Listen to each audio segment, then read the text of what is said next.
going on, you guys? So first of all, happy Thanksgiving to all. I hope you all ate all of the stuffing and green bean casserole, cream corn, turkey that your hearts could handle. I feel like I'm doing a stand-up routine right now and not doing well. You know, what stand-up comic do I remind you of? Just kidding. Don't comment that because nobody good, I can promise you. But the Las Vegas Raiders fell to the Kansas City Chiefs as we attempt to do a video here in our parents' room as we visit family for this wonderful Thanksgiving. And this was not the Thanksgiving gift I was hoping for when it comes to the Raiders, but I digress. But today we're going to talk about our edition of Winners and Losers, which is Standouts and Fizzouts. Standouts because of players that stood out, and Fizzouts because of pop. Yes, focus. Actually have a pop today. Come on. Maybe focus. Anyway, Diet Dr. Thunder or Diet Mountain Dew is what I've got with me today. Let us know what kind of pop you guys drink in the comment section down below. Is it Coke, Pepsi, Diet Dr. Thunder, whatever it is? Because we love pop and we think it should replace all water. And those of you in the comment section below saying soda, stop it. I'm in the Midwest. I'm going to say pop. Anyway, if you want to say soda, whatever, but let us know what kind of pop or soda you guys drink in the comment section down below. We'd love to hear it. So let's jump right into it for our edition of Standouts. We always start out with the best here because we are optimists. So Brock Bowers just continually plays like he's the best tight end in the NFL, or at least top 2 tight end, and he's not 2. Finished the day with 10 for $140 and a touchdown. And like the more and more we watch this guy, it just really seems like he is developing into that go-to guy. So far on the season, 84 catches, 884 and 4. Clearly, I think he's going to get that 100-catch, 1,000-yard season, maybe even double-digit touchdowns if he really starts to pour it on here in the later part of the season. But Brock Bowers, he's the offensive identity, and when the Raiders decide who their franchise quarterback is and / head coach, if it's not Antonio Pierce, I think things are going to be really, really good for Brock Bowers. He's going to be special. Aiden O'Connell as well was pretty good today. Obviously, he took took blame for the fumble, rather. And I don't necessarily put it on him. I put it on the refs. We'll get into that here in a second in Fizzouts. But you know, Aiden O'Connell was actually pretty good today. Distributed the football, took some shots, 23 of 35 for 340 and 2 touchdowns. Like we said, it was something that the Raiders offense missed, where he was throwing the ball long, he was making plays and getting the ball to playmakers, which, I mean, you really can't ask for more. And Gardner Minshew, like, he just continually struggled to do that. And Aiden O'Connell, to me, really showed that he could potentially be a quarterback here. There's still something with Aiden O'Connell, in my opinion. Jacoby Myers also continuing to show that he could potentially be a number 1 wide receiver. 6 for 97 was Jacoby Myers, and I think he is on pace for a record year as far as receiving yards, maybe even receptions. We'll see as things get going here later on the season, so that'll be something to watch. Also Amir Abdullah, obviously he didn't get as many carries as we thought he was going to get this week, but 10 for 39, also had 2 catches for 14 yards and had that really big time kickoff return for 68 yards that really set up that the Raiders there in the second half. And so I really feel like Amir Abdullah is just one of those old reliable guys that doesn't get enough credit, and we've loved Amir Abdullah for a while now. So shout out to Amir Abdullah. Sincere McCormick, like the Raiders really got the running game going today. The offensive line was better than in the past, but Sincere McCormick reeled off a couple of nice runs there with some good blocking from the offensive line. Overall today, he had 12 carries for 64 yards.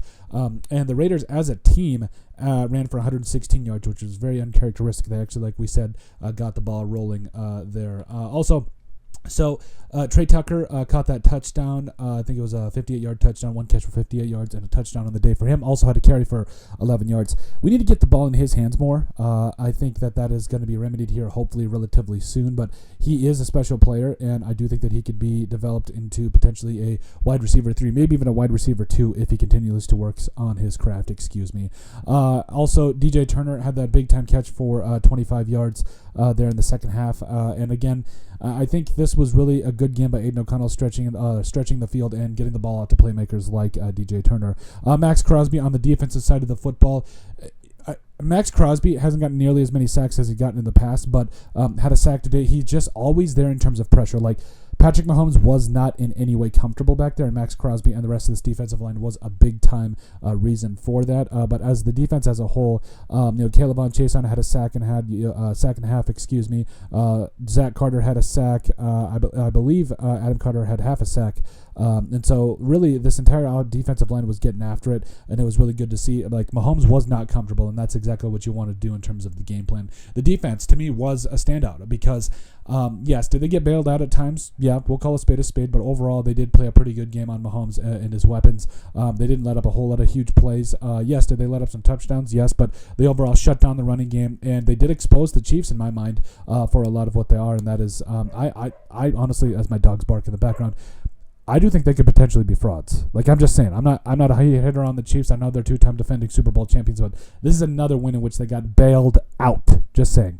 The offensive line was better today. They did allow 3 sacks, but they did get the running game going. And Aiden O'Connell, a couple of those sacks, I really do think are because he's holding on to the ball too long. I just don't feel like he's doing a good job of processing and getting the ball out when he needs to. So, again, I put that more on Aiden O'Connell than the offensive line. I think that they did really good there. Play calling in the second half on both sides of the football, I really felt like the offense really found its groove there with a couple of deep shots, really keeping the defense honest, and Brock Bowers and Jacoby Myers, Trey Tucker, those guys getting involved. So I think it was overall a really good performance in the second half by both sides there in terms of play calling. The Fizzouts. So the refs were god-awful. So first off, the play at the end there was waved dead. And I just don't get it because it was waved dead, and it was basically overturned for a penalty, and essentially I think it was a false start by the Raiders. They couldn't just get things going, and yes, Aiden O'Connell took credit for it, or again blame, but it was horrible. Like that was a false start by the Raiders. It should just been replaying the down. So I guess. I don't know. It really angers me. Daniel Carlson was horrible today, missing 3 kicks. That, I mean, if he makes one of those, this is a completely different ball game. You win the game here, but also it does set up the Chiefs going for a field goal late in the game there. But if he makes all 3, or at least 2 of them, it's a completely different ball game. So it's tough. We'll put it that way. Aiden O'Connell taking sack. We talked about it. Really holding on to the football too, and that kind of plays into this where you're in the red zone. There's a lot of times where you can't necessarily take sacks. You have to get rid of it, even if it's throwing away. Live to fight another day. And Aiden O'Connell in year 2, I think he's still trying to make plays, and I get that. But overall, that's something he's got to learn. DeCameron Richardson and Jack Jones completely got picked on today.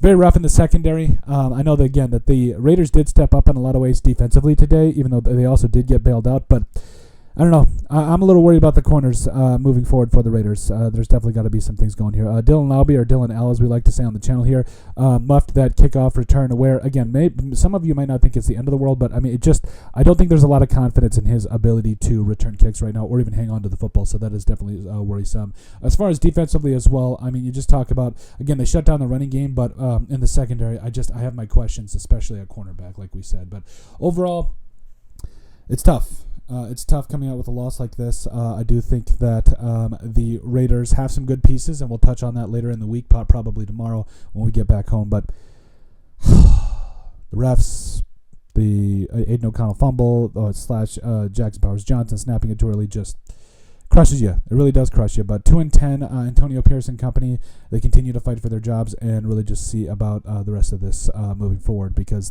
some of them might not have it at the end of the season. I don't know. We'll see. Prayers for everyone involved, because this is a rough season so far. But the Raiders, I do think, have some talent. We'll touch on that a little bit later in the week. But at the end of the day, let us know what you guys think about our latest edition of Standouts and Fizzouts. Again, pop. What kind of pop do you drink? Comment section down below. Pop soda, is it that Coke, Pepsi, Diet Dr. Thunder, whatever it is, let us know in the comment section. But we'll live to fight another day, and take care.